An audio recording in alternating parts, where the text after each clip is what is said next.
Hello नाशिककर, welcome back again in नाशिकचा भाऊ. सो येस, आज तुमचा भाऊ आला होता गोदा घाटवर.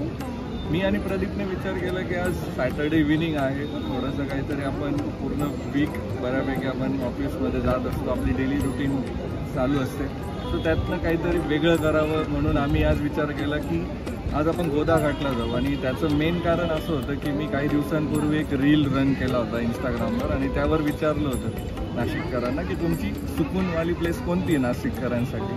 सो 90% रिप्लाय जे मला आले होते ना ते गोदा घाटचे आले होते. आणि त्यामध्ये लोकांचं म्हणणं असं होतं की इव्हिनिंगला स्पेसिफिकली जर तुम्ही गेले, येस ऑफकोर्स आम्हीसुद्धा याआधीही भरपूर वेळा इव्हिनिंगला आलेलो आहे. आणि येस, इव्हिनिंगला इथे ज्या वाईब्स आहेत, खूप पॉझिटिव्ह वाईब्स आहेत, खूप छान फिलिंग येते इथे. मी तुम्हाला नक्की रेकमेंड करेन जेव्हा पण तुम्ही नाशिकमध्ये येणार तर इव्हिनिंगला किंवा नाईटला गोदा घाटला येऊन व्हिजिट करा. म्हणजे गोदा घाट किंवा रामकुंड ही जागा ऑलरेडी भरपूर गोष्टींसाठी प्रसिद्ध आहे, पूजापाठसाठी प्रसिद्ध आहे किंवा कुंभमेळ्यासाठी प्रसिद्ध आहे. पण ह्या जो इव्हिनिंगचा जो टाईम आहे ना इथला, हा खूप कामिंग आहे. म्हणजे मी तर म्हणतो की इथे जवळपास राहणारे लोक खूप नशीबवान आहे की त्यांना एव्हरी इव्हिनिंग किंवा एव्हरी नाईट वॉक करत ते इथे येऊ शकतात आणि त्यांचा क्वालिटी टाईम स्पेंड करू शकतात.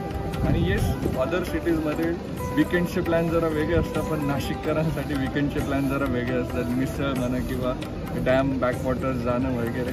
पण येस, त्यामध्ये हा एक ॲडिशनल पॉईंट आहे की गोदा घाटवरची इव्हिनिंग किंवा नाईट.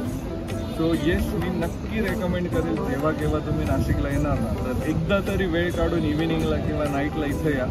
इथे तुमच्या कलिग्ससोबत, तुमच्या फ्रेंड्ससोबत, तुमच्या फॅमिलीसोबत एक क्वालिटी टाईम स्पेंड करा. So yes, this is all about. हा व्हिडिओ मी याकरताच बनवला होता आणि मी तुम्हाला या व्हिडिओमध्ये इथले काही ग्लिम्सेस दाखवतो का मी याला सुकूनवाली प्लेस म्हणतो किंवा का नाशिककरांसाठी ही खूप पीसफुल आणि सुकूनवाली प्लेस आहे. So stay tuned.